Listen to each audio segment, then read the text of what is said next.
इस वैदिक प्रार्थना को मेरे पीछे रिपीट करें। असतो मा सद्गमय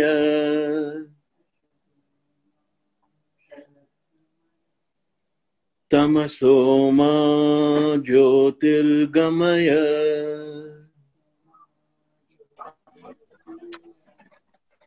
मृत्योर्मा अमृतं गमय।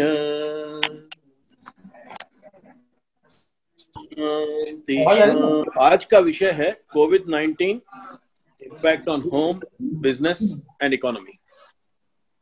कोविड-19 शब्द से हम 3 महीने पहले परिचित भी नहीं थे और दूसरी में इसकी चर्चा शुरू हुई। आज 1 महीना ठीक हुआ है इसको। 1 महीना पहले इसकी चर्चा शुरू हुई कि कोई कोरोना वायरस जैसी चीज आ रही है और इससे जो बीमारी होगी उसका नाम कोविड-19 है, हाईली इन्फेक्शियस है, बहुत तेजी से फैलता है। बहुत इसके बारे में जानकारी भी नहीं थी, इंफॉर्मेशन भी नहीं थी, नई चीज थी। तो इसलिए न इसका कोई प्रिवेंशन है, न कोई इसकी वैक्सीन है, न इसका कोई क्योर है, न इसको कोई दवाई है। कितनी तेजी से फैलता है ये हमने देखा पिछले 1 महीने में। पिछले 14-15 दिन में भी अगर देखें, 30 मार्च को 1024 केसेस थे पॉजिटिव भारत में और आज 14 अप्रैल को 10,000 से ज्यादा केसेस हैं। 10 टाइम्स मल्टीप्लाई हुआ है। लॉकडाउन के बावजूद, लॉकडाउन के चलते पिछले 2 हफ्तों में 10 टाइम्स पॉजिटिव केसेस मल्टीप्लाई हुए हैं with our level of testing अगर और ज्यादा होती तो पता नहीं और कितने ज्यादा मिलते। और अगर यही परिस्थिति रही इसी प्रकार बढ़ने की, ऑफकोर्स पिछले 2 हफ्तों में तबलीगी जमात वाला मामला भी हुआ तो उनके यहाँ वहाँ इर्रिस्पॉन्सिबल बिहेवियर की वजह से जितना वो फैला हर तरफ देश के कोने कोने में, वो भी एक फैक्टर है। पर एक बार के लिए मान लें कि वो फैक्टर नहीं था, 10 गुना अगर 2 हफ्ते में मल्टीप्लाई होता है लॉकडाउन के बावजूद, तो आज से 20 दिन का जो लॉकडाउन पीरियड और डिक्लेयर किया है प्राइम मिनिस्टर जी ने, मोदी जी ने, उसमें कम से कम ये 15 गुना मल्टीप्लाई होना चाहिए। तो जो 10,000 आज हैं ये अगले 15 दिन में 1.5 लाख हो सकते हैं और उसके बाद खुलेगा तो क्या होगा पता नहीं। बट इतना इन्फेक्शियस डिसीजेस इसका क्या होगा, कैसे फैलेगा, कैसे इसको थामेंगे, कैसे इसका कंट्रोल करेंगे, इसकी ट्रेजेक्टरी आगे क्या होगी, कैसे जाएगा आगे, कितना बढ़ेगा, कितना हम इसको कंट्रोल कर पाएंगे या नहीं कर पाएंगे, ये सारे फैक्टर्स इंपॉर्टेंट हैं ये समझने में कि इसका इम्पैक्ट हमारे लाइफ पर, हमारी जीवन पर, हमारे घर पर, हमारे बिजनेस पर, इकोनॉमी पर और आने वाले कल पर, हमारे भविष्य पर, ओवरऑल इसका इम्पैक्ट क्या होगा, इसको समझने के लिए आज यदि कोई आप प्रेडिक्शन किसी से पूछो कि इसका क्या इम्पैक्ट होगा, और आज अगर कोई प्रेडिक्ट करने की स्थिति में है तो उसको तो मैं केवल ज्योतिषी ही कहूंगा, क्योंकि नॉर्मल प्रेडिक्शन, नॉर्मल फोरकास्ट इसका कुछ नहीं हो सकता। नो वन कैन टेल कि ये किस दिशा में आगे जाएगा, कितना बढ़ेगा, इसको हम कितना बढ़ने से रोक सकते हैं, कितना कंट्रोल कर सकते हैं और कितना डैमेज लिमिट कर सकते हैं इससे, इस पर डिपेंड करेगा कि इसका इम्पैक्ट फाइनली क्या होगा। और कोरोना से निकलने के बाद, इस परिस्थिति से निकलने के बाद जो नई दुनिया हम देखेंगे, जो नया भविष्य, जो नया कल हम देखेंगे, वो किस प्रकार का होगा, ये समझना बहुत मुश्किल है आज की डेट में। कोई इसको प्रेडिक्ट नहीं कर सकता क्योंकि सारा कुछ इस पर डिपेंड करता है कि इसको हम कितना अच्छी तरह से और कितना जल्दी कंट्रोल कर पाएंगे। फॉर्चुनेट परिस्थिति एक है अपने देश के लिए कि लीडरशिप बहुत डिसाइसिव है, लीडरशिप ईमानदार है, लीडरशिप हिम्मतवर है, विजनरी है, दूरदर्शी है। तो उन्होंने कंटेन करने के लिए जो स्टेप्स लिए हैं इसको, वो स्टेप्स तो बहुत सामयिक थे, दूरदर्शितापूर्ण थे, और उसी का नतीजा है कि आज हम विश्व के दूसरे देशों के मुकाबले में काफी बेहतर स्थिति में है। मैं 1-2 दिन पहले ही फ्रेंड्स के साथ बात कर रहा था, शायद ये 67 इयर्स की लाइफ में, मेरे 67 वर्ष के जीवन में पहला ऐसा ओकेजन है जब ऐसा लग रहा है कि हम अमेरिका के बजाय भारत में ज्यादा सुरक्षित हैं। आज से पहले कोई भी विपदा आती थी, कोई भी परिस्थिति डेवलप होती थी, तो हमको लगता था कि हम गलत देश में हैं और जो वहां पर हैं वो ज्यादा किस्मत वाले हैं, ज्यादा सुरक्षित हैं, उनके पास ज्यादा फैसिलिटीज हैं। पहली बार मेरे जीवन में मुझे ऐसा लग रहा है कि we are in a safer place, कि हम यहां ज्यादा सुरक्षित हैं। और इसकी टोटल क्रेडिट अपने डिसाइसिव प्राइम मिनिस्टर को ही हमको देनी चाहिए। आज भी उन्होंने जो एड्रेस किया, उसमें जिस प्रकार से वो आज की डिसीजन मेकिंग पे पहुंचे हैं, वो भी बहुत समझने वाली बात है। सारे चीफ मिनिस्टर से मीटिंग्स कर 2-2 बार, कैबिनेट की मीटिंग्स 2-2, 3-3 बार करके, फिक्की के सारे एडवाइस और वेरियस अदर इंडस्ट्री एसोसिएशंस के सारे एडवाइजेस, उनके रिकमेंडेशन सारे लेकर, सब चीज को थरोली डिस्कस करके, सब चीज को थरोली कंसिडर करके, इसके बाद फाइनली उन्होंने जो आज डिसीजन लिया है कि इसको 3 मई तक एक्सटेंड करना चाहिए। और उसमें जो स्टेप्स उन्होंने दिए हैं, फिक्की ने बहुत से रिकमेंडेशंस दिए थे, कुछ तो कॉमन पब्लिक डोमेन में भी थे, कि आप सारे देश को 3 प्रकार के क्षेत्रों में विभाजित कर दो, रेड एरियाज, येलो एरियाज और ग्रीन एरियाज। रेड एरियाज मतलब जो हॉटस्पॉट्स हैं, और येलो एरियाज मतलब जहां ऑलरेडी शुरू हो चुकी है बीमारी पर बहुत ज्यादा बढ़ी नहीं है, और ग्रीन एरियाज मतलब जहां वो 300-350-400 डिस्ट्रिक्ट जहां पर अभी तक ये बीमारी आई नहीं है। तो इस तरह से डिवाइड करके ग्रीन एरियाज में आप इकोनॉमिक एक्टिविटी शुरू कर दो, वहां खोल दो सब कुछ, वहां यंग लोगों को अपने अपने काम की जगह पे जाने की आप परमिशन दे दो, ओल्ड लोग घर में बैठे रहें, और उसका प्रोटोकॉल तय कर दो। इकोनॉमिक एक्टिविटी शुरू होनी बहुत आवश्यक है। फिक्की ने बहुत सारे सजेशंस दिए। प्राइम मिनिस्टर ने जो उनका आज का एड्रेस था, मैंने जिस ढंग से समझा वो ये है कि वो 20 तारीख तक तो कुछ खोलने वाले नहीं है, बल्कि हॉटस्पॉट्स जहां तक हैं वहां उसके ऊपर बहुत ज्यादा कड़ी निगरानी रखेंगे, और ये प्रयास करेंगे कि वो हॉटस्पॉट्स में जितने भी केसेस हैं वो वहीं के वहीं लिमिटेड हो जाए और वहीं वो वायरस खत्म हो जाए। जो बाकी एरियाज हैं वहां सारा लॉकडाउन डिक्लेयर किया, और जो 350-400 डिस्ट्रिक्ट जहां स्टार्ट नहीं किया है अभी तक ये कोरोना का इफेक्ट, वहां मैं समझता हूं कि ये 6-8 दिन जो उन्होंने एक्स्ट्रा लिए हैं, आज नहीं खोला है, 20 तारीख को खोलने की बात कर रहे हैं, यदि सब कुछ ठीक चला तो वो होगा ये कि अगले 6-7 दिन में मुझे ये लगता है कि वहां एक सब्सटैंशियल अमाउंट ऑफ टेस्टिंग होगी उन 350-400 डिस्ट्रिक्ट्स में, ये समझने के लिए कि वहां कोरोना कुछ किसी भी मात्रा में मौजूद है कि नहीं है।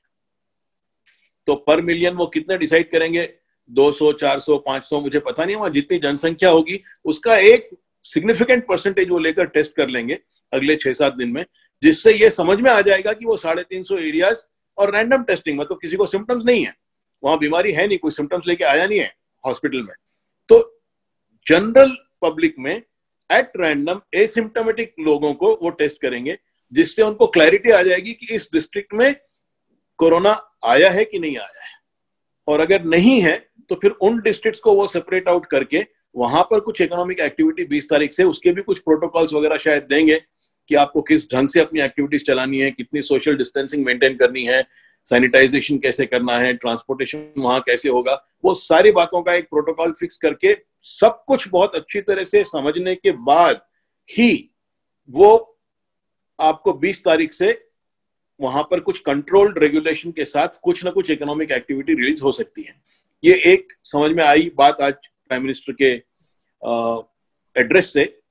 दूसरी बात, जहां हॉटस्पॉट्स हैं वहां तो मुझे नहीं लगता कि जून के पहले कोई एक्टिविटी शुरू होगी। जो येलो एरियाज हैं उन्होंने डिफरेंशिएशन तो किया नहीं, बट क्लियरली उन्होंने बताया कि हॉटस्पॉट्स में किस ढंग से कंट्रोल किया जाएगा, बहुत हार्ड ये इंप्लीमेंट किया जाएगा, बहुत सख्ती से। तो जो बाकी येलो एरियाज हैं वहां परिस्थिति कितनी कंट्रोल में आती है 3 मई तक, 30 अप्रैल तक तो सभी बोल रहे थे, मैं उस दिन भी बता रहा था मेरे क्लोज सर्कल्स में जहां भी बात हो रही थी कि ये 3 मई तक चलेगा, क्योंकि 1 मई लेबर डे है छुट्टी होती है, 2 और 3 में सैटरडे और संडे है। अगर वो 30 अप्रैल को खत्म कर देते तो अगले 3 दिन तो सारे लोग कैद में से छूटते और फटाफट एक दूसरे से मिलने जाते। 3 दिन की छुट्टी में दुनिया यहाँ से वहां बिगड़ जाती, सारा कुछ ये किया धरा आज तक का सारा कुछ स्पॉइल हो जाता है। तो इसलिए 3 मई तक तो उनको करना ही था और बहुत अच्छा स्मार्ट डिसीजन है वो। अब 3 मई तक हम इसको कितना अच्छी तरह से कंट्रोल कर सकते हैं और कितना जल्दी कंट्रोल कर सकते हैं, विथ लिमिटेड मिनिमम डैमेज के साथ हम कितना कंट्रोल कर सकते हैं, और उस समय तक जो कंज्यूमर डिमांड है उसमें कितना डैमेज हो चुका होगा, कितना लूज हम कर चुके होंगे कस्टमर डिमांड को, दैट विल डिपेंड, उसमें डिपेंड करता है कि इंपैक्ट कितना होगा इकोनॉमी के ऊपर, कि टोटल डैमेज कितना होगा और टोटल लॉस ऑफ डिमांड कितना होगा, ये इस पे डिपेंड करता है, नंबर 1। नंबर 2, रिकवरी भी उसी पे डिपेंड करती है कि कितने समय में फिर उस डैमेज से रिकवरी टाइम कितना लगेगा अपने को, तो किस हद तक डैमेज होगा, कितनी डिमांड हम लूज कर जाएंगे और कितना समय उसमें लगेगा कंट्रोल करने के लिए। इन सारी बातों को पकड़कर ही ये तय होगा कि रिकवरी में कितना समय लगेगा इकोनॉमी को उस परिस्थिति से रिकवर करने में। जो जनरल मॉडल्स हैं इकोनॉमिक रिसेशन को डिफाइन करने के लिए, इकोनॉमिक्स के कॉमन मॉडल्स जो हैं, वो इकोनॉमिस्ट इसको 3 प्रकार से समझते हैं। एक वी मॉडल है।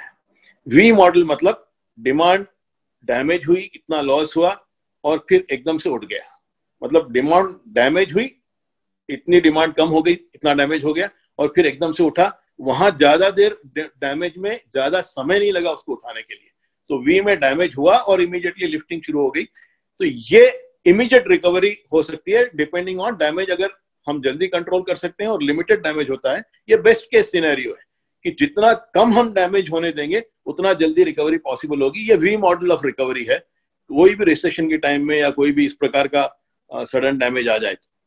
दूसरा मॉडल इकोनॉमिक्स का यू मॉडल है। यू मॉडल में डैमेज होता है, फिर कुछ समय उसका स्ट्रक्चरल डैमेज इतना लंबा चलता है, कुछ समय उसमें लगता है उसको रिवाइव करने में, और फिर धीरे धीरे रिकवरी शुरू होती है। तो इसमें फंडामेंटल्स भी इकोनॉमी के कुछ डैमेज होते हैं, कुछ समय स्ट्रक्चरल डैमेज भी कुछ इकोनॉमी में होता है। तो डैमेज हुआ और ज्यादा डैमेज हुआ, इसलिए उसको ठीक करने में स्ट्रक्चरल डैमेज को कुछ समय लगा काफी, और उसके बाद फिर रिकवरी शुरू हुई। ये यू मॉडल है, ये मॉडरेट मिडिल डैमेज की परिस्थिति है। और दूसरा जो वर्स्ट केस सिनेरियो है वो एल मॉडल ऑफ डैमेज है। एल मॉडल में क्या होता है, डैमेज हुआ और इतना अधिक हो गया डैमेज कि उसके स्ट्रक्चरल इंपैक्ट इतने ज्यादा हो गए कि अब उसको रिकवर करने में बहुत ज्यादा समय लगेगा और वो जल्दी नियर फोर्सिएबल फ्यूचर में रिकवर नहीं होगा। अब हमारी इकोनॉमी वी मॉडल में रिकवर होती है बेस्ट केस सिनेरियो में, कि यू मॉडल में रिकवर होती है मीडियोकर सिनेरियो में, या वर्स्ट केस सिनेरियो में एल मॉडल में रिकवर धीरे धीरे कई सालों में होगी। ये इस पे डिपेंड करेगा कि इसका डैमेज हम कितनी जल्दी और कितना अच्छा कंट्रोल कर सकते हैं। हमारी प्रार्थनाएं तो वी मॉडल के लिए होनी चाहिए, हमारी उम्मीद वी मॉडल के लिए होनी चाहिए, लेकिन हमारी प्रिपरेशन एल मॉडल के लिए होनी चाहिए। हमको अपने आप को तैयार एल मॉडल के लिए करना चाहिए कि यह एल मॉडल आ भी जाए रिकवरी में तो भी हम उसको मैनेज कर सकें। तैयारी हमारी एल मॉडल की होनी चाहिए, आशाएं हमारी, प्रार्थनाएं हमारी वी मॉडल के लिए होनी चाहिए। अब वो वी होगा कि यू होगा कि एल होगा, ये इस पे डिपेंड करता है कि अगले 19 दिन में परिस्थितियां कैसे हम मैनेज करते हैं, कितना हम इसको जल्दी और कितना अच्छी तरह से कंट्रोल कर सकते हैं। 2 सिल्वर लाइनिंग्स हैं, 2 आशा की किरणें हैं। नंबर 1 आशा की किरण ये है कि इसके पहले जितने भी इस प्रकार के हांगकांग फ्लू आया था या इबोला आया था या सार्स आया था या 100 साल पहले स्पेनिश फ्लू भी आया था, जब भी इस प्रकार की कोई डिस्टर्बेंस इकोनॉमी में दुनिया में आई है, मोस्टली वो वी मॉडल में रिकवर हुई है। प्रैक्टिकली हर केस में वो वी मॉडल में रिकवर हुई है, लॉन्ग लास्टिंग डैमेज नहीं था। एक ही डिफरेंस इस बार ये है कि हमारी भारतीय इकोनॉमी ये सब होने से पहले भी थोड़ा सा वीक जा रही थी। उस समय ऑलरेडी गवर्नमेंट ने स्टेप्स लेने शुरू कर दिए थे उसको मैनेज करने के लिए, कंट्रोल करने के लिए, पर पहले भी थोड़ी सी वीक जा रही थी। But for that, with that caveat, इसके पहले के जितने सारे डिस्टर्बेंसेस हुए हैं वो सारे वी मॉडल में रिकवर हुए हैं। ये एक सिल्वर लाइनिंग है। दूसरी सिल्वर लाइनिंग ये है कि भारतीय इकोनॉमी बहुत ज्यादा एक्सपोर्ट्स डिपेंडेंट नहीं है कि भाई दूसरे देशों में क्या डैमेज होगा, दूसरे देश कितना समय लेंगे रिकवर करने के लिए और उसका इंपैक्ट भारतीय इकोनॉमी पे क्या होगा। हमारा मेजर पोर्शन इंडियन इकोनॉमी का डोमेस्टिक कंजम्पशन पर डिपेंड है। हमारा डोमेस्टिक मार्केट इतना बड़ा है कि रिकवरी मेजरली डोमेस्टिक मार्केट पे डिपेंड करेगी, to some extent export market पे, उस पर कम डिपेंड करेगी। ये तो हो गई परिस्थिति आज जो है, और अगले 3 हफ्ते में जैसी बनेगी और उसके बाद क्या डैमेज होगा और हम कैसे निकलेंगे इसमें से, ये तो परिस्थिति की बात होगी। अब इसका इंपैक्ट क्या होगा लॉन्ग टर्म में? इंपैक्ट नंबर 1, रिकवरी के बाद जो इंपैक्ट होगा इकोनॉमी पर, नंबर 1 सब देशों में एक नहीं होगा, क्योंकि हर देश ने इसको अपने ढंग से, अलग ढंग से हैंडल किया है। हर देश का डैमेज अलग है, हर देश की इकोनॉमिक स्ट्रेंथ इस डैमेज से पहले अलग थी, तो रिकवरी उसकी कैसी होगी उस देश की, वो अलग उनका पैरामीटर डिसाइड करेगा उसको। तो सारे देशों में एक जैसी इंपैक्ट नहीं होगी इसकी, number 1। Number 2, her segment of industry के ऊपर भी एक इंपैक्ट नहीं होगा। Every segment will have a different impact. तो हम हमारी इंडस्ट्रीज के सेगमेंट में है, उस पर हमको इंपैक्ट अपने सेगमेंट के हिसाब से कैलकुलेशन करना पड़ेगा। दूसरा जो इंपैक्ट मैं देख रहा हूं, मुझे लगता है कि रिसेशन की पॉसिबिलिटी तो रियल है, क्योंकि पहले भी हम जब जा रहे थे कोविड से पहले भी we were going slightly slow economy में, और उसके बाद कोविड आ गया तो वो गरीबी में आटा गीला वाली हालत हो गई। तो इन दोनों के कॉम्बिनेशन, इनके कंबाइंड इफेक्ट में मुझे लगता है कि रिसेशन की पॉसिबिलिटी डेफिनेटली रियल है। तीसरा इंपैक्ट मैं जो देखता हूं, मुझे लगता है कंज्यूमर कॉन्फिडेंस हिट होगी। कंज्यूमर कॉन्फिडेंस डेफिनेटली डैमेज होगी। मुझे यह भी लगता है कि कुछ मेंटालिटी कंज्यूमर की स्पेंडिंग से शिफ्ट होकर सेविंग की तरफ जाएगी। एक और इंपैक्ट मुझे ये लगता है कि हम जो बिजनेस में हैं, तो हमारी जो सप्लाई चेन्स हैं वो डिस्टर्ब होंगी। उनके अपने प्रॉब्लम्स क्या हैं, उनकी रॉ मटेरियल सप्लाई सिचुएशन क्या है, उनके पास पीपल मैनेजमेंट वो कैसे करते हैं, उनकी फाइनेंशियल स्ट्रेंथ या वीकनेस कितनी है, वो सब तय करेगी कि सप्लाई में क्या गैप्स आएंगे, और उसकी वजह से हमारे प्रोडक्शन, हमारे स्टॉक लेवल्स ये कैसे इंपैक्ट होंगे। That is one more damage. Demand पर भी डिफरेंस पड़ेगा। एक तो कुछ डिमांड तो डैमेज हुई है already because of loss of time, और इसके बाद जो कस्टमर बिहेवियर चेंज होगा, ये एक बहुत सिग्निफिकेंट फैक्टर होगा जो तय करेगा कि डिमांड पर कितना इंपैक्ट आता है। कस्टमर बिहेवियर इसलिए चेंज होगा क्योंकि हमारी लाइफ, जो दुनिया हम देखेंगे इस पूरे एपिसोड में से बाहर आने के बाद, वो दुनिया वो नहीं होगी जिसके शुरू में हम इस एपिसोड में गए हैं। आप जब इसमें से बाहर निकलोगे, सोशल डिस्टेंसिंग एक नॉर्म हो जाएगा, आपकी प्रायोरिटीज बदल जाएंगी, आप रेस्टोरेंट्स में ज्यादा नहीं जाओगे, आपका एंटरटेनमेंट का तरीका, पार्टीज बदल जाएंगी, थिएटर्स में ज्यादा नहीं जाओगे, सब कुछ आपकी स्पेंडिंग हैबिट बदल जाएगी, सेविंग की मेंटालिटी आ जाएगी। कस्टमर बिहेवियर इन सब फैक्टर्स का फंक्शन है, और कस्टमर बिहेवियर को प्रेडिक्ट करना बहुत बहुत मुश्किल है। तो कस्टमर बिहेवियर में क्या चेंजेस आते हैं, ये बहुत बड़ा इंपैक्ट होगा कि इकोनॉमी पर कितनी हिट होगी और हमारी इंडस्ट्री पर और हमारे सेगमेंट पर इसका क्या इंपैक्ट होगा। जैसे फॉर एग्जांपल 2003 में जब सार्स आया था, तो उसके फलस्वरूप चाइना में जो इंपैक्ट हुआ, वहां के कस्टमर्स ने ऑनलाइन शॉपिंग ज्यादा शुरू कर दी, और उसी का इंपैक्ट है कि अलीबाबा जैसा एक बड़ा प्लेटफॉर्म वहां पैदा हुआ। अब यहां इस पूरे एपिसोड का, कोविड-19 के एपिसोड का क्या इंपैक्ट होगा और कस्टमर बिहेवियर किस प्रकार से चेंज होगा, इसको समझना बहुत मुश्किल है, इसको प्रेडिक्ट करना बहुत मुश्किल है। तो हमारा ध्यान कंटिन्यूअसली उस पर होना चाहिए। मैं इसकी जब स्टेप्स बताऊंगा आपको कि अपने को क्या इंश्योर करना है, हम कैसे इस ढंग से इसको किस ढंग से हैंडल कर सकते हैं बेटर तरीके से, उसमें मैं डिस्कस करूंगा थोड़ा सा और डिटेल में। पर एक इंपैक्ट जो डेफिनेट है वो है कि कस्टमर बिहेवियर डेफिनेटली चेंज होगा। किस हद तक, किस इंडस्ट्री में किस हद तक चेंज होगा, ये थोड़ा देखने वाली चीज है। स्कूल्स बंद हो गए हैं, मुझे नहीं लगता कि जून जुलाई से पहले वो खुलेंगे, पर एजुकेशन चालू है, ऑनलाइन क्लासेस चालू है, जूम के प्लेटफॉर्म पर क्लासेस चल रही हैं। आप लोग भी जो मुझे सुन रहे हो इस प्लेटफॉर्म पे, कई लोगों, आप में से कई लोगों ने पहली बार शायद जूम यूज किया होगा। तो डिस्टेंस लर्निंग हो रही है, जूम क्लासेस चल रहे हैं, एजुकेशन एज एन इंडस्ट्री बदल सकती है। मुझे पता नहीं है कि स्कूल्स का इंफ्रास्ट्रक्चर आगे कितना यूजफुल रहेगा और कितना डिस्टेंस लर्निंग के ऊपर वो इंडस्ट्री चेंज हो जाएगी। बहुत कुछ, काफी, मैं तो स्कूल एक इंडस्ट्री की बात कर रहा हूं, इसके वर्ल्ड वाइड इम्पैक्ट भी और काफी हो सकते हैं। मुझे लगता है ट्रंप, अमेरिकन इलेक्शंस के ऊपर इसका इम्पैक्ट होगा। ट्रंप मोस्ट सर्टेनली मुझे लगता है कि वो हार जाएगा, और उसके बाद फिर जो नया रूल ऑफ लॉ होगा, वहां पर नया प्रेसिडेंटशिप होगी, उनकी प्रायोरिटीज क्या होंगी, वो किस ढंग से तय करेंगे, उनके साथ इंडियन रिलेशनशिप क्या होगी, ये सब कुछ काफी, उसका भी इम्पैक्ट पड़ेगा अपनी इकोनॉमी के ऊपर। एक और मेजर चेंज मैं देखता हूं, इसका इम्पैक्ट इस सारे एपिसोड का, मुझे लगता है कि power centre, power equations change होंगी। आज जो सारी दुनिया का खलीफा अमेरिका बना बैठा है, वो पावर सेंटर थोड़ा सा चाइना की तरफ शिफ्ट होगा, पर उसका दूसरा इम्पैक्ट एक और होगा कि चाइना के अगेंस्ट सारा यूरोप, सारा अमेरिका गैंग अप हो जाएगा, क्योंकि चाइना की क्रेडिबिलिटी भी बहुत बेहद लूज होगी as a supplier, as a country, as a power centre. लोग उस पर विश्वास नहीं करेंगे, सारा विश्व उस पर विश्वास नहीं कर पाएगा। तो जो कंट्रीज विश्व की चाइना की सिंगल सप्लाई लाइंस पर डिपेंडेंट हैं, वो डेफिनेटली एक अल्टरनेट लाइन ऑफ सप्लाई चाहेंगी। तो वो एक इम्पैक्ट होगा डेफिनेटली। और समवेयर इन दिस इम्पैक्ट एक अपॉर्चुनिटी भारत के लिए छुपी है।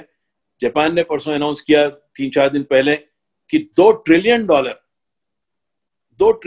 वो देंगे उनकी जो मैन्युफैक्चरिंग चाइना में हो रही है उसको शिफ्ट करने के लिए।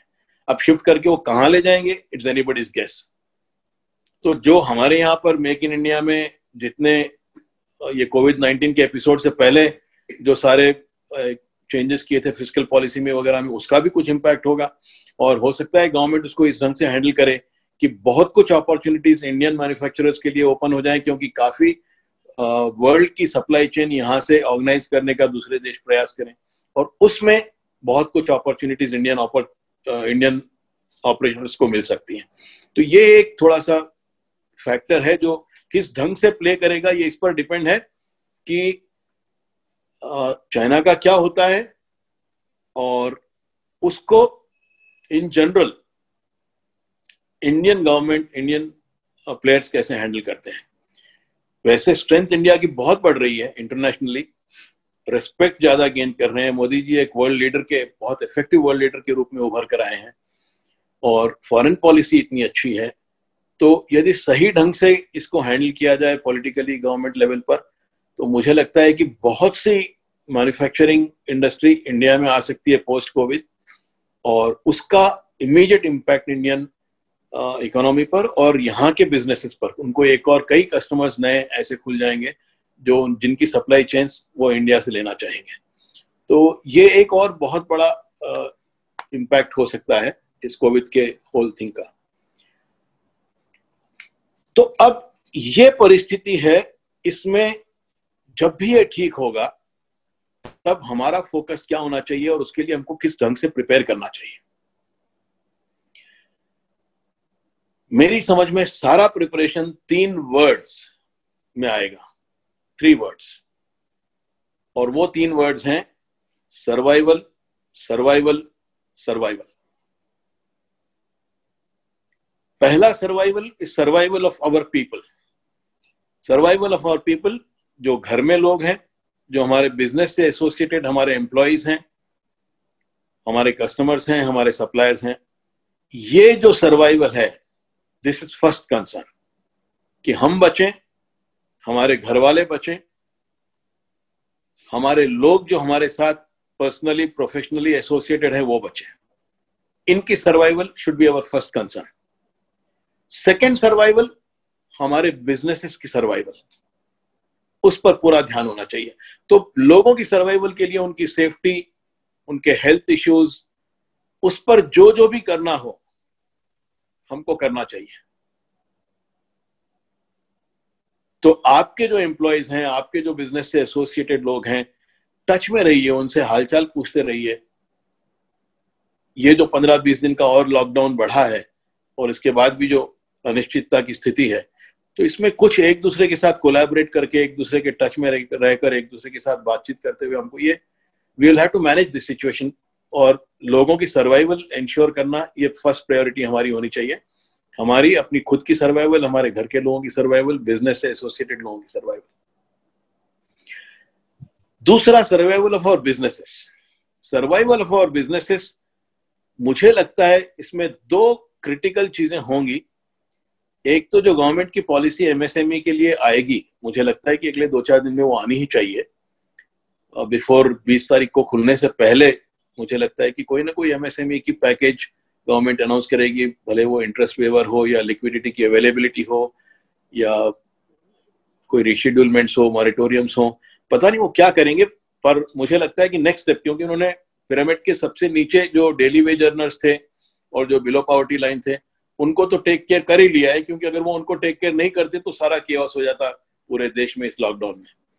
और तो उनको तो टेक केयर कर लिया, उनकी फर्स्ट प्रायोरिटी थी। बट अब सेकंड प्रायोरिटी, उनकी next priority lower middle class, salaried class और एमएसएमई सेक्टर, इस पर उनका ध्यान डेफिनेटली जाएगा। और वो क्या पैकेज आता है उसको थोड़ा सा ध्यान से समझ के, उसमें हमारे लिए क्या अपॉर्चुनिटीज हैं वो देखकर we will have to align ourselves with that. That is one. Secondly, मुझे बहुत क्रिटिकल फैक्टर लगता है बिजनेस की सर्वाइवल में कि हमको ध्यान देना पड़ेगा लिक्विडिटी पर। Liquidity will become a very big determining factor. अगर हम लिक्विडिटी पे ध्यान नहीं देंगे तो survival can be very difficult. तो कौन से वो बिजनेसेस हैं जो अपने ऑपरेशंस को इस ढंग से मैनेज करेंगे कि उनकी लिक्विडिटी हमेशा अवेलेबल रहे और वो डेंजर लेवल से, रेड लेवल के ऊपर रहे हमेशा, एज पर उनकी बिजनेस की नीड्स के हिसाब से, रिक्वायरमेंट के हिसाब से। पर लिक्विडिटी पर ध्यान अगर नहीं देंगे then we will be in a big soup. मुझे लगता है कि एक बहुत इंपॉर्टेंट सर्वाइवल के लिए बात है। तीसरी चीज मुझे लगती है जो हमको बिजनेस की सस्टेनेबिलिटी और सर्वाइवल के लिए ध्यान देनी है, वो है डिमांड। कि डिमांड हमारे बिजनेस की, हमारे प्रोडक्ट्स की कितनी इंपैक्ट हुई है, कितनी डिमांड इंपैक्ट हुई है। तो हमको अपने कान जमीन पर रखने पड़ेंगे, मार्केट में रखने पड़ेंगे, अपने कस्टमर से रेगुलरली टच में रहना पड़ेगा। उनकी प्रायोरिटीज कैसे चेंज हो रही हैं, उनकी प्रॉब्लम्स कैसे चेंज हो रही हैं, आपका प्रोडक्ट उनकी प्रॉब्लम्स के लिए प्रॉपर सॉल्यूशन ऑफर कर रहा है कि नहीं कर रहा है, उनका वैल्यू प्रोपोजिशन उनका बदल रहा है क्या, उनको क्या उनकी आज इश्यू है, पेन पॉइंट्स उनके क्या हैं, और वो किस ढंग से बदली हुई परिस्थितियों में आपका प्रोडक्ट आपके कस्टमर्स की कितनी राइट फिट में बैठता है और डिमांड पे कितना चेंज आ रहा है, कितना डिमांड लूज हो चुका है, कितना परमानेंटली डैमेज हो चुका है, और आगे डिमांड किस स्पीड से रिकवरी हो रही है। इस पर बहुत हमको कंटिन्यूअसली कम्युनिकेट करके कस्टमर्स से ध्यान में डे टू डे टच में रहकर we will have to keep that, हमारी आंखें कान बिल्कुल उसके ऊपर कॉन्स्टेंटली लगे होने चाहिए। हमको minute to minute market reports, market information, ये सब कुछ खुलने के बाद की मैं बात कर रहा हूँ, इस पर बहुत ध्यान हमको देना पड़ेगा। बिजनेस की सर्वाइवल इस पे भी बहुत डिपेंड करेगी, क्योंकि जितनी डिमांड आपकी जिस ढंग से रिकवर होगी, जिस ढंग से वो उठेगी, उसी के हिसाब से आपको सारी अपनी सप्लाई चेन, प्रोडक्शन, आपकी लिक्विडिटी, आपकी रिक्वायरमेंट, वो सब उससे ड्राइव होगी। ये 3 फैक्टर्स मुझे लगता है कि बहुत क्रिटिकल हैं अपनी बिजनेस की सस्टेनेबिलिटी इंश्योर करने के लिए। तो पहली सर्वाइवल पीपल की सर्वाइवल, दूसरी सर्वाइवल बिजनेसेस की सर्वाइवल। और बिजनेसेस में अगर आपके फिक्स कॉस्ट बहुत ज्यादा हैं तो आपको उस पर भी ध्यान देना पड़ेगा, उसमें क्या एमएसएमई पॉलिसी आती है उस पर देखना पड़ेगा। अगर आपको उसको रिस्ट्रक्चर करना है लोन को किसी तरीके से, या आपको क्या क्या इफेक्ट्स उसके होंगे, इसके ऊपर बहुत इंपॉर्टेंट है कि आप के आंख कान खुले रहें और उस पर बहुत शार्प आप उस पर ध्यान रखो। तीसरा, on a wider level community की सर्वाइवल, देश की सर्वाइवल, ओवरऑल सर्वाइवल। उसमें हम इतना कर सकते हैं कि कम से कम हम अपनी ओर से ऐसा कुछ नहीं करें कि हम जॉब लॉसेस क्रिएट करें या अपने पास के आदमियों को निकाल दें, और यहाँ पर अनएम्प्लॉयमेंट की जो प्रॉब्लम ऑलरेडी एग्जिस्टिंग है और जो और बढ़ेगी उसमें हम और एडिशन कर लें अपनी तरफ से बाय कंट्रीब्यूटिंग टू दैट। तो हमको थोड़ी सोशल रिस्पॉन्सिबिलिटी, कम्युनिटी के प्रति रिस्पॉन्सिबिलिटी और देश के प्रति रिस्पॉन्सिबिलिटी, इस पर भी थोड़ा सा ध्यान हमको देना पड़ेगा कि we should not do anything which will add to the existing problem. अगर हमारा बिजनेस लॉस में नहीं है तो हमको डेफिनेटली डाउनसाइज नहीं करनी चाहिए अपनी मैन पावर, क्योंकि ट्रेन मैन पावर भी बाद में मिलना इतना आसान नहीं है। तो लॉस को अगर आप देखना भी है तो आपको मेरे हिसाब से you must look at whole year. आपको महीने, 2 महीने या 3 महीने का आपको प्रॉफिट लॉस स्टेटमेंट नहीं देखना चाहिए, आपको 12 महीने का प्रॉफिट लॉस स्टेटमेंट देखना चाहिए, क्योंकि जितना भी रिकवरी में टाइम लगेगा, अगर वो सब करके भी हमारी प्रॉफिटेबिलिटी कम हो, परसेंटेज कम हो जाए प्रॉफिटेबिलिटी का, प्रॉफिट्स कम हो जाए, कोई प्रॉब्लम नहीं है, पर स्ट्रक्चरली बिजनेस अगर सस्टेन कर जाए साल के अंत में और हमारी ट्रेंड मैन पावर हमारी प्रोटेक्टेड रहे उस समय तक, तो फिर you will not add more problems to the community, to the nation, and आप अपने सर्वाइवल भी, अपने बिजनेस की सर्वाइवल ट्रेंड मैन पावर के साथ you will be able to manage it. तो ये बहुत इंपॉर्टेंट है। मुझे एक और बात, सिल्वर लाइनिंग इस पूरी अपॉर्चुनिटी मुझे ये दिखती है इसमें कि ये शायद Y2K टाइप की एक अपॉर्चुनिटी है। सन 2000 में जब Y2K की अपॉर्चुनिटी आई थी तो सारा अपना IT इंडस्ट्री उस अपॉर्चुनिटी में सारी की सारी एफ्लुएंस इस देश की जितनी बढ़ी 2000 से लेकर 2010 के बीच में, वो because of that Y2K opportunity बढ़ी थी। आज मुझे Y2K अपॉर्चुनिटी ये दिखती है कि चाइनीज सप्लाई जितनी भी है सारी दुनिया को, मुझे नहीं लगता इस पूरे एपिसोड में से बाहर आने के बाद कि कोई देश दुनिया का, कोई देश, भले वो यूरोप हो, मिडिल ईस्ट हो, फार ईस्ट हो या अमेरिकन कॉन्टिनेंट हो, मुझे नहीं लगता कि कोई भी देश दुनिया का चाइना पर बहुत ज्यादा विश्वास करेगा।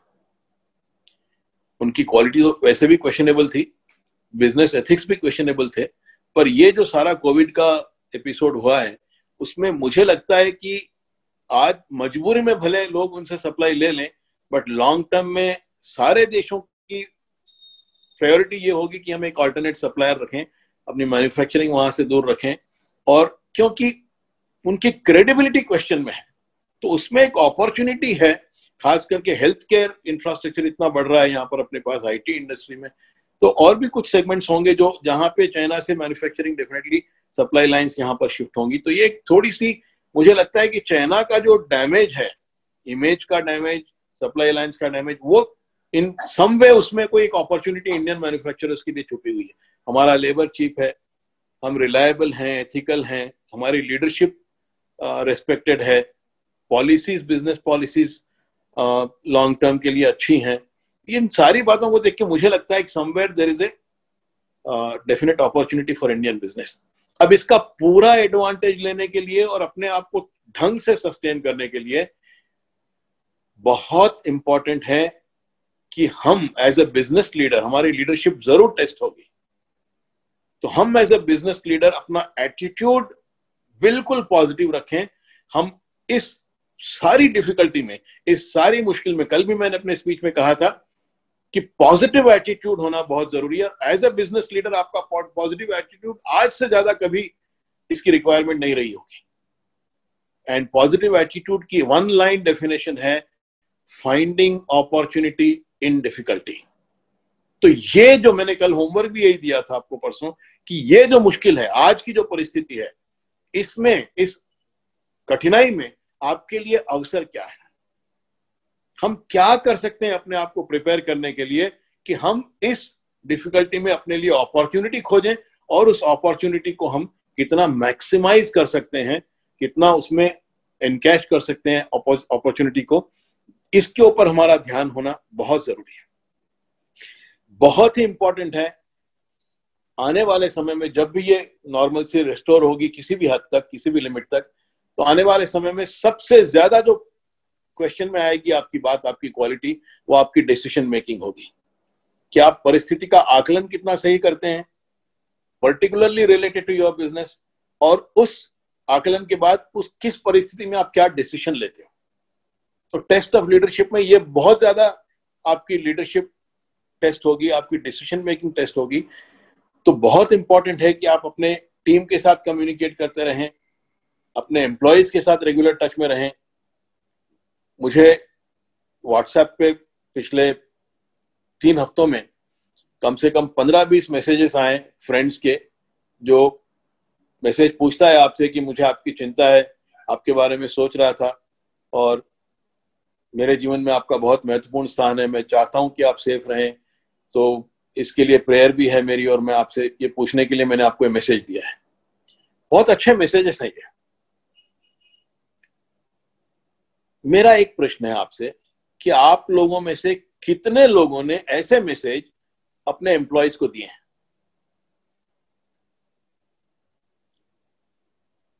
ये सोचने जैसा विषय है।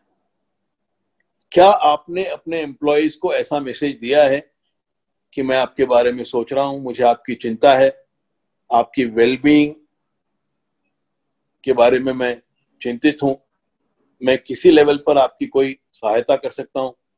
ये यदि आप आज के समय में करेंगे तो वो एम्प्लॉय बिक जाएगा आपके हाथ में। स्मॉल एक्ट्स ऑफ केयर, छोटी छोटी चीजें जब हम करें, उसका जो इम्पैक्ट होता है, इसको बटरफ्लाई इफेक्ट कहते हैं। एक एनवायरमेंटलिस्ट थे, डॉक्टर लॉरेंस करके, उन्होंने ये एक्सपेरिमेंट किया था। सिंगापुर में बटरफ्लाई, एक तितली अपने पंख फड़फड़ाती है, तो सिंगापुर में पंख फड़फड़ाने का तितली का असर नॉर्थ कैरोलिना में टाइफून आता है, तूफान आता है। इसको बटरफ्लाई इफेक्ट कहते हैं। छोटा सा कॉज, तितली का पंख फड़फड़ाना सिंगापुर में, और नॉर्थ कैरोलिना में उससे तूफान क्रिएट हो सकता है। उन्होंने एक्सपेरिमेंटल ये प्रूव किया, और इसको बटरफ्लाई इफेक्ट कहते हैं। आपका इस संकट की घड़ी में आप पे जो लोग डिपेंडेंट हैं, आपके जो एम्प्लॉयज हैं, आपके जो साथी हैं, उनसे एक बार ये पूछ लेना कि आप कैसे हो। I hope everything is fine, can I do something for you. ये एक मैसेज वो एम्प्लॉय आपके हाथों में बिक जाएगा। तो ये स्मॉल एक्ट ऑफ केयर है, ये बटरफ्लाई इफेक्ट है। सप्लायर से बात करते रहिए, कस्टमर से बात करते रहिए, कम्युनिकेट करिए, उनके पास क्या चल रहा है, वो क्या प्लान कर रहे हैं। Keep in touch with all this. Decision making आपकी सही हो। सबसे बड़ी चीज, आपका माइंड काम होना चाहिए। कीप योर माइंड काम। डिसीजन मेकिंग में सबसे महत्वपूर्ण है कि आप एंग्शियस नहीं हो, आप भयभीत नहीं हो, आप डरे हुए नहीं हो, आपके माइंड में स्टेबिलिटी हो, आप काम, शांत, प्रसन्न माइंड से परिस्थिति को आकलन करिए, उसका परिस्थिति में सही डिसीजन लीजिए। तो कीपिंग योर माइंड काम, बहुत ही स्पिरिचुअल एक्सरसाइज है। माइंड को शांत रखना बहुत इंपॉर्टेंट है एज ए लीडर आपके लिए। पर्टिकुलरली अगले 19-20 दिन जब हम फिर लॉकडाउन में हैं, तो मुझे लगता है कि एक बहुत इंपॉर्टेंट स्पिरिचुअल आपको ग्राउंडिंग करनी पड़ेगी अपने आप की, कि अपने माइंड को आप शांत रखें, ताकि आप परिस्थिति, क्योंकि शांत माइंड में ही परिस्थिति को सही ढंग से समझ सकते हैं। शांत माइंड में ही आप परिस्थिति को सही ढंग से समझ सकते हो। एक बहुत सुंदर आध्यात्मिक कहानी है कि एक गुरु और शिष्य उसका गार्डन में जा रहे थे, और गार्डन में बीच में पानी का रास्ता, उसमें 3 कटोरे पानी भरे हुए रखे हुए थे। पूर्णिमा की रात थी, पूरा चांद था, और चांद का अक्स उसमें शांत पानी में पड़ रहा था। तो शिष्य चलते चलते उसने एक छोटा सा कंकर पहले वाले पॉट में मारा, और वो चांद का अक्स बिगड़ गया। दूसरे पॉट में गया शिष्य, उसने चांद का अक्स देखा और थोड़ी गंदी मिट्टी ली, कीचड़ लिया, और उस दूसरे पॉट में मिला दिया, और वो चांद का अक्स धूमिल हो गया। गुरु मुस्कुरा रहे थे, शिष्य ने उनकी ओर देखा तो गुरु ने कहा, तीसरे पॉट में जहां पानी शांत है, साफ है, स्टिल है, वहां पर चांद का अक्स एकदम साफ तुमको दिखाई दे रहा है। और इसका अर्थ यह है कि आपके मन में जितना विचलित आपका मन होगा, जितना कंफ्यूज्ड आपका मन होगा, जितना धूमिल आपका मन होगा, जितना डिस्टर्ब्ड, टर्मोइल, एजिटेशन में आपका मन होगा, उतना चांद परिस्थिति है, पानी आपका मन है, और उसमें जितना डिस्टर्बेंस और जितना एजिटेशन होगा, उसमें परिस्थिति का आकलन उतना सही नहीं होगा, चांद की इमेज उतनी क्लियर नहीं होगी। ओनली इन ए काम mind can you be alert, and only in a calm mind can you assess situations correctly. तो अपने मन को बिल्कुल शांत और स्थिर रखना, बाहर की कितनी भी डिस्टर्बेंस हो, बाहर की कैसी भी एंजाइटी हो, कोविड हो या उससे रिलेटेड कोई भी प्रॉब्लम हो, इन सब एजिटेशंस, डिस्टर्बेंसेस और टर्मोइल के बीच में लीडर का पहला कर्तव्य है कि वो अपना माइंड काम रखे, जिससे हर परिस्थिति को वो सही ढंग से समझ सके। क्योंकि परिस्थिति को आप सही ढंग से समझ सकोगे तो उस परिस्थिति के प्रति कुछ रिस्पॉन्स कर सकोगे, और परिस्थिति को सही ढंग से समझ नहीं सकोगे तो आपका रिस्पॉन्स सही नहीं होगा, आप रिएक्ट करोगे परिस्थिति को, और जब जब भी आप रिएक्ट करोगे तब तब आप अपने लाइफ में, अपने बिजनेस में कंफ्यूजन क्रिएट करोगे, डिस्टर्बेंस क्रिएट करोगे। तो बहुत इंपॉर्टेंट है, आपकी लीडरशिप टेस्ट होगी तो आपको अपने मन में एब्सोल्यूट स्टिलनेस, एब्सोल्यूट शांति और कोई कंफ्यूजन, कोई क्लैरिटी, बिल्कुल सही क्लैरिटी आपके मन में होनी चाहिए। और ये करने के लिए आपकी जीवन शक्ति स्टेबल हो, ये बहुत इंपॉर्टेंट है।